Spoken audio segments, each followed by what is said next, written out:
అటు కర్రెగుట్టలో భద్రతా బలగాల కూంబింగ్ కొనసాగుతోంది. ఈ క్రమంలో ఐఈడీ బాంబు పేలింది. ఈ ఘటనలో సిఆర్పీఎఫ్ అసిస్టెంట్ కమాండెంట్ సాగర్ బొరాడేకు మరో 2 జవాన్లకు తీవ్ర గాయాలయ్యాయి. వెంటనే జవాన్లను విమానంలో ఢిల్లీకి తరలించారు. అయితే సాగర్ ఎడమకాలకు తీవ్ర రక్తస్రావం, ఇన్ఫెక్షన్ కావడంతో అతని కాలును వైద్యులు తొలగించారు. ప్రస్తుతం సాగర్ బొరాడే వైద్య పర్యవేక్షణలో ఉన్నారు.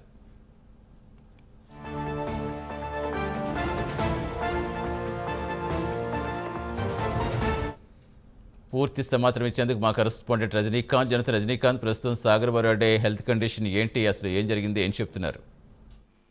సతీష్, ఛత్తీస్గఢ్ తెలంగాణ సరిహద్దు ప్రాంతాలను కర్రెగుట్టల్లో గడిచిన 14 రోజులుగా మావోయిస్టుల కోసం భద్రతా బలగాలు కూంబింగ్ చేస్తున్నారు. భద్రతా బలగాలు కూంబింగ్ చేస్తున్న నేపథ్యంలో కూడా ఈ గడిచిన నిన్న సాయంత్రం పూట మావోయిస్టులు అమర్చిన ఐఈడీ బాంబు పేలి సిఆర్పీఎఫ్ అసిస్టెంట్ కమాండెంట్ సాగర్ బొరాడేకు మరో 2 జవాన్లకు కొంచెం గాయాలయ్యాయి.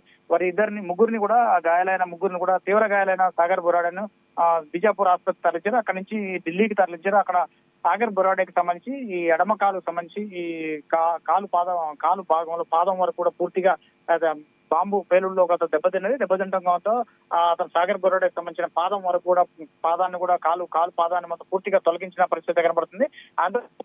జవాన్లో కూడా పూర్తిగా గాయాలైన పరిస్థితులు అయితే పూర్తిగా నెలకొన్నాయని చెప్పవచ్చు. దాదాపు ఇప్పటికే 14 రోజులుగా కర్రెగుట్టలో మాత్రం పూర్తిగా కూంబింగ్ వాతావరణం నెలకొంది. ఒక పక్క మావోయిస్టుల దాడ కోసం మాత్రం పూర్తిగా భద్రతా బలగాలు కూడా పూర్తిగా కూంబింగ్ చేస్తున్నాయి.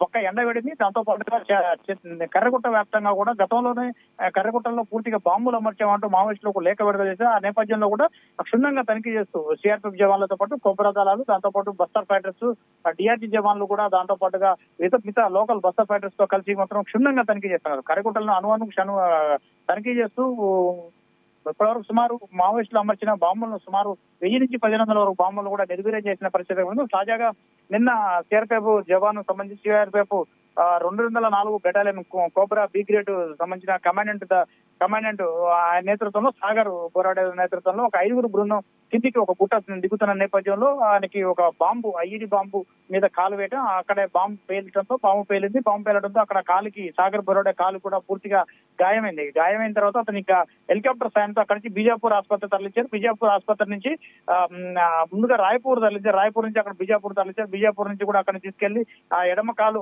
మోకాలు కింది భాగంలో పూర్తిగా తీసివేయడం జరిగింది. తీసివేసిన పాదం వైపు కూడా మొదటిసారిగా పాదం వరకు కనిపించే తర్వాత ఎడమ కాలు కింది భాగం వరకు కూడా పూర్తిగా తొలగించిన పరిస్థితి. ప్రస్తుతం ఆయన ఢిల్లీ ప్రభుత్వ ఆసుపత్రులు మాత్రం చికిత్స పొందుతున్న పరిస్థితి. ప్రస్తుతానికి ఆయన ప్రాణాపాయం నుంచి అయితే బయటపడ్డాడని వైద్యులు కూడా చెప్తున్న నేపథ్యంలో మరోపక్క ఈ ఛత్తీస్గఢ్ కర్రెగుట్టలో మాత్రం యుద్ధ వాతావరణం నెలకొందని చెప్పారు. సుమారుగా గడిచిన 14 రోజులుగా ఏప్రిల్ 21వ తేదీ నుంచి కూడా కర్రెగుట్టలో మావోయిస్టులు భారీ సంఖ్యలో తలదాచుకున్న నేపథ్యంలో